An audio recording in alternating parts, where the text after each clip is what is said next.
Welcome to Pennsylvania Newsmakers, and as always, thanks for watching. Well, the importance of financial education, but first, a timely update on Pennsylvania's U.S. Senate and governor's election, all of that after these words.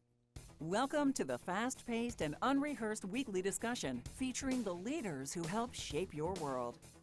Join us as we address the issues that impact you each and every day. This is Pennsylvania Newsmakers. And now, here's your host, Terry Madonna. All right, welcome back. Well, I'll tell you something. Pennsylvania elections are drawing huge attention from all over the country, probably as much, if not more, than any other state. Joining me to talk about the U.S. Senate election and the governor's election in the state of Pennsylvania are two reporters who are frequent guests on the program, Angela Couloumbis. She's with Spotlight Pennsylvania, and Marc Levy with the Associated Press. All right, Marc, let's start with you. The U.S. Senate election, a guy named John Fetterman, the current lieutenant governor, and Dr. Oz, everybody knows him from TV celebrity and surgeon. Do I got that right? Yes, sir. All right, take it. What's going on? Timely update. John Fetterman had a stroke on May 13th. That was a few days before he won the primary. He's just now coming back to the campaign trail after recovering at home. He's done his first media interview. He's doing his first in-person donor events, closed to the press, but they are in person, showing up in front of crowds of people. He's been doing some behind-the-scenes donor events by video. But, you know, for the first time, he's described his lingering issues. He's acknowledged that he does have some speech and hearing issues that he describes as minor. The campaign has said that he'll return to the campaign trail. He won't be 100%, but they're not going to wait for that. And he said that he's 100% sure that he can run and win. And if he didn't think he could, he wouldn't. So he's back on the campaign trail, but even since he's been recuperating, his campaign's been raising a lot of money, outraising Dr. Oz, and they've been putting up some pretty high-profile stunts, for lack of a better word, making fun of Dr. Oz for moving here from New Jersey to run, getting a lot of attention on social media. Yeah, I'll tell you something. Dr. Oz, when we're going to talk about him, Fetterman's the current lieutenant governor. He's uniquely known for his personality and for his size and baggy shorts and T-shirts and more tattoos that cover, you know, much of his body. So he's got a very unique personality, but there has been some concern about his health, I think, as Marc just points out. I thought all along, if he gets back on the campaign trail and he looks vigorous, do you think that remains a big issue if he... It certainly hasn't seemed like it's been a big issue for his supporters. Right. I believe in the interview with the Pittsburgh Post-Gazette that he did just this week, he said that he does have some lingering issues with his speech, which in theory could affect how he comes off in public. But it hasn't translated into any drop in at least campaign donations. Those seem to have been very vigorous on his end. And as Marc said, he is outpacing Dr. Oz in that arena. And that is going to be a significant arena because if you don't have the money to run on television and to do, you know, a really sort of vigorous social media campaign, then it's very hard to get people to, A, be interested in your race, and B, come out to vote. And these elections, as everybody knows, are going to be very significant. Right. There's a lot at stake. There is the control of the U.S. Senate, perhaps. Right, and Joe Biden's, much of his agenda is stuck in the Senate. Yeah. Now, Dr. Oz just recently has started to attack Fetterman, arguing that, Lieutenant Governor, where are you? You know, he has wished him well. He's a physician, after all. He's got to be careful how he handles that. Go ahead. Yeah, look, I mean, we sort of saw this ceiling shattered when Joe Biden's age became a front and center issue in the presidential campaign, with Republicans, you know, putting it out there and talking about him, you know, theoretically being senile. But yeah, Republicans have tried to be sensitive to to Fetterman's recuperation, but I think as they understood that he is coming back to the campaign trail, they did start saying, "Where is John Fetterman?" They put up a fake "Have you seen me" poster online with his face, saying, you know, last seen on May 13th. That was the day of his stroke. So Right. Dr. Oz also has a meme on social media showing sort of a Fetterman campaigning from his basement, kind of a throwback to how Republicans said Joe Biden campaigned from his basement because he did a lot of events by Zoom during the pandemic. So I think in the past couple weeks, they have gone to that strategy to try to take advantage of his absence from the campaign trail. We are about 2 months away from the time that voters can start casting ballots by mail. So Yeah. it's getting down to crunch time. Right. Some, normally races are a little under the radar during the summer when everyone's on vacation. Okay. Labor Day is really when the rubber meets the road. Good point. All right, coming up, Doug Mastriano, Josh Shapiro, Pennsylvania's governor election after these words. This broadcast of Pennsylvania Newsmakers is presented by the Pennsylvania Chamber of Business and Industry, the statewide voice of business, and by the Pennsylvania State Education Association, bringing the power of a great education to our schools, our students, and our communities.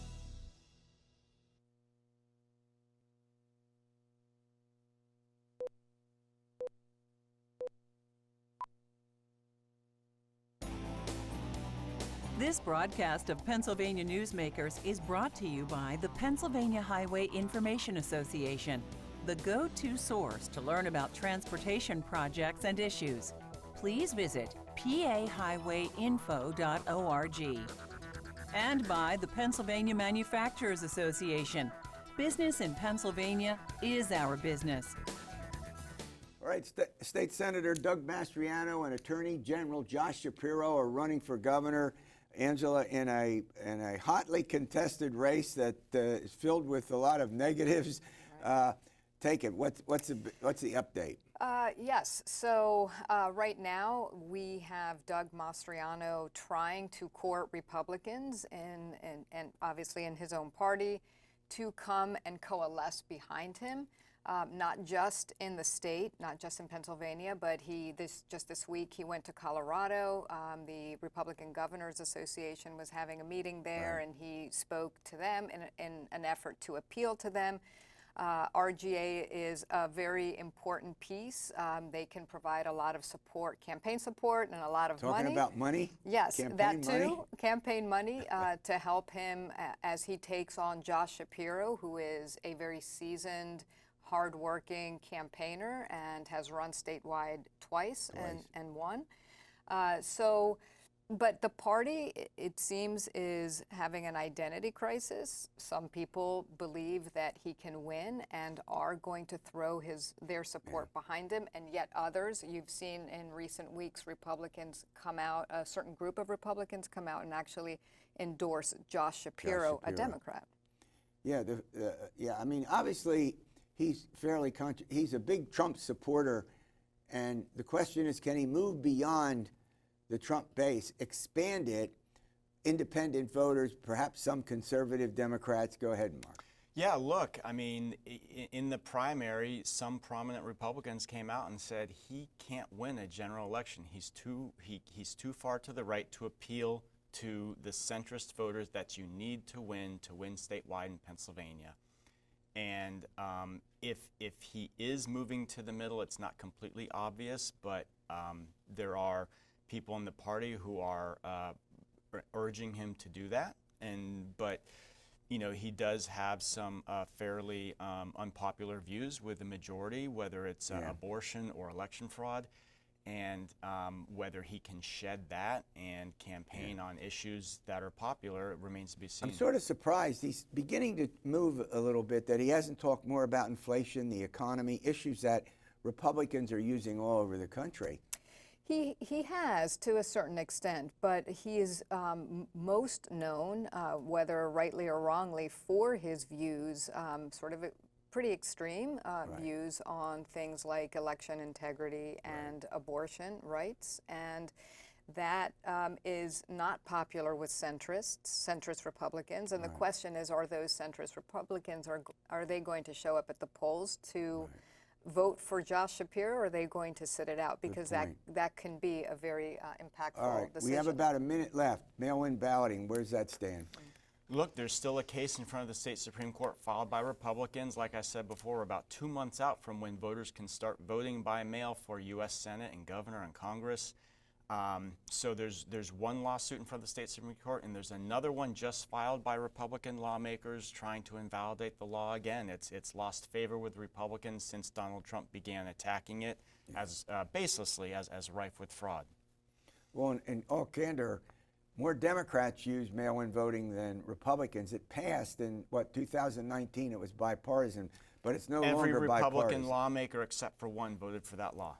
Yeah, but it's no longer anywhere close to being bipartisan, correct? Within months after that vote, Donald Trump began attacking mail-in voting. And that sort of united Republicans, right? It has, and it still remains an issue. And I think that it's going to be very unlikely that the state Supreme Court, now that we're almost 2 months before mail voting begins, that they will overturn it. All right, thanks for the update. All right, the importance of financial education. We'll get to that after these words. This broadcast of Pennsylvania Newsmakers is brought to you by CrossState Credit Union Association. Credit unions, where people are worth more than money. To find a credit union that is right for you, go to ibelong.org. And by the Energy Association of Pennsylvania, Pennsylvania's energy information source.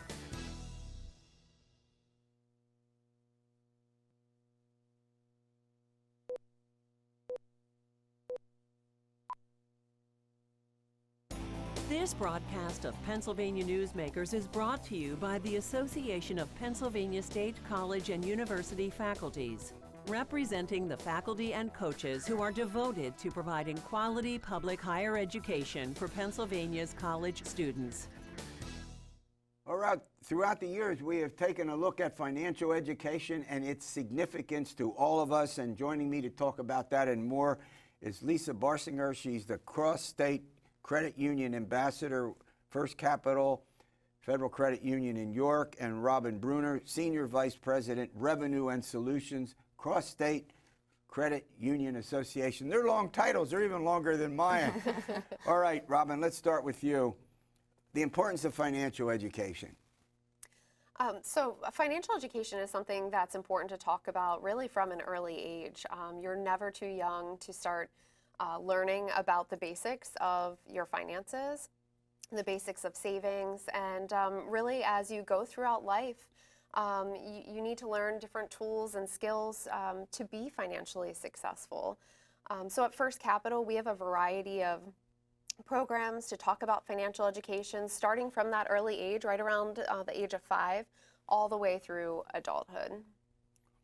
All right, the fact of the matter is, if I get this correct, you also are doing things in the schools. Is that correct? Working with school districts to put aspects into the financial education in the schools, correct? Absolutely, yes. We have a wide variety of programs available for elementary schools, middle schools, high schools, even daycares and summer camps. Kids are out of school right now, but we do have programs for summer camps. Talking about those important topics such as budgeting, understanding credit, how it works, why it's important, and also checking accounts, how to write a check, how to balance a checkbook, and the importance of balancing a checkbook. Yeah. Well, all right. Let's. So, what strikes me as pretty fascinating is the fact that people get into financial difficulties routinely for a whole variety of reasons, and so that's something that has to continue in an ongoing way. Correct? Yes, correct. As your life changes and you have different life stages in life, and like you said, something might happen, you might get divorced, you win the lottery, even those people need financial education on how to handle the funds. So yeah. It is an ongoing thing. Yeah, yeah. I mean, I'm constantly, you read about people and you listen to friends who just simply are financial wrecks, and I'm saying that, I don't mean to be mean-spirited about it, because it's something that we can work on. And the fact of the matter is that savings is critically important. Absolutely, and that's why we stress that at such a young age.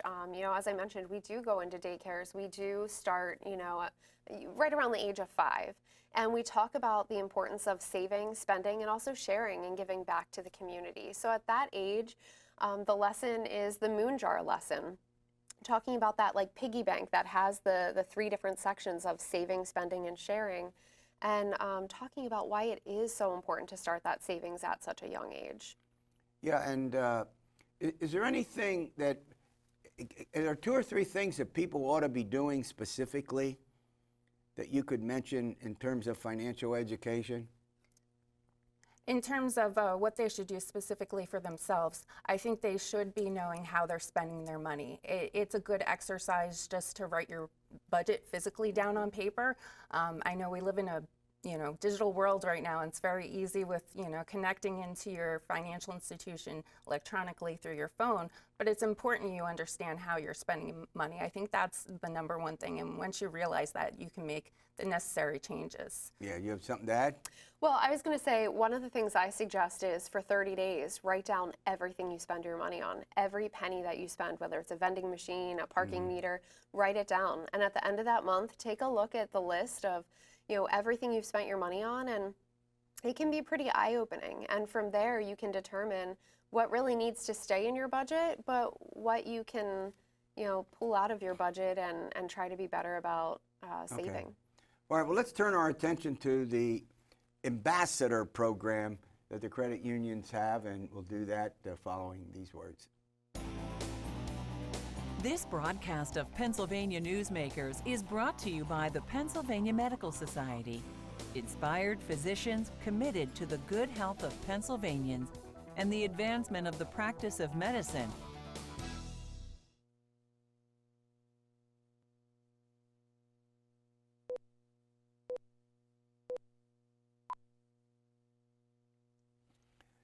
All right, the Credit Union Ambassador program, I'm going to start with you.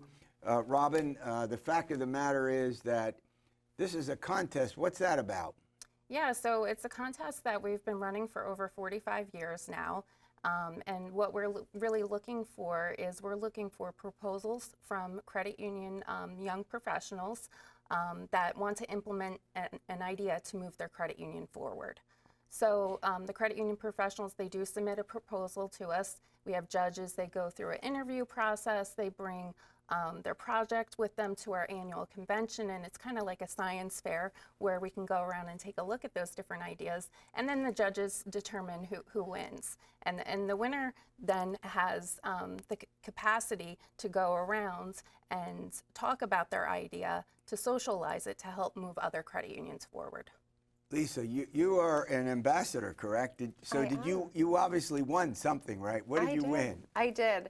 Well, I'm honored to have that title as ambassador for this year. So it does give me the opportunity to travel around and network with other credit union professionals and talk to them about not only my project and what I did, but to also talk about the importance of financial education. Right.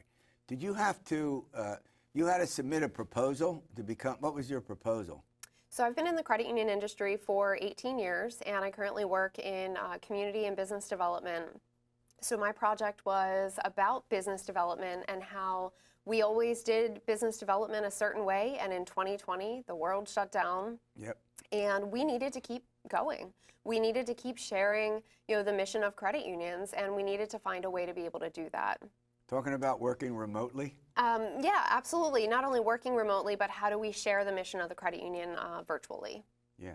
So are the folks in the credit union still, many of them still working remotely? Yeah, it depends on the credit union. It depends on the position. I would say the vast majority are, back in person. We want to be face-to-face with our members, but there are some that are still working virtually. So where does this all go? I mean, what is there any, you're going to obviously continue to do it 45 years, so you would say this has been very successful. You get some good ideas that you all can implement throughout the credit union system. I'll say system, but credit unions are around the state in particular. Yeah, so I think over the years it's definitely evolved. So when it started out, it didn't look how it looks today. So I think it will continue to evolve the program as the need is there. But the ambassador, to that end, also gets education complimentary through CrossState for winning the competition. And that's what we're really trying to do, is invest into our young professionals and make sure they get the education to take their credit union career to the next level. Now, is this education formal? Or I mean, is it higher education, for example, or is it? It's education through different conferences that CrossState puts together. Coming up here in a couple of weeks, we'll be in Penn State at the Leadership School. And then in September, it's the Fall Leadership Conference, where you can attend different sessions on learning to be a better leader and different things we can do at our credit union. So financial institutions, in other words, you all get together, you have a meeting when you work this out. Explain how that works. I'm sorry, I don't think I understood your question. Well, when she said you get together, the credit unions get together, the leadership, and plan the program, how does it get implemented? Oh, the programs. How do we determine what programs we're Right. putting on from an educational perspective? So we're constantly in touch with all of our credit unions to understand what is relevant to them right now. It might be cryptocurrency. It could be, how to compete to get that next new talent. So we kind of listen or what their needs are, and that's how we put it together. We reach out to industry experts and different people who might be able to educate them. Yeah. Okay. What is it that you think you gained the most out of the ambassador program? Gosh, where do I start? There's a lot. I mean, to start with, what she was saying about the education component, just being able to attend these conferences and the leadership school and take back those skills and tools to my credit union. The opportunity to network with other credit union professionals in Pennsylvania and New Jersey, where we can bounce ideas off of each other. What's working for you? What's working for you? Again, taking those tools back to my credit union. And then also, acting as a liaison between the younger generation and, the credit union industry and helping to bridge that gap and helping credit unions to understand what we need to do to market to that younger generation. Yeah.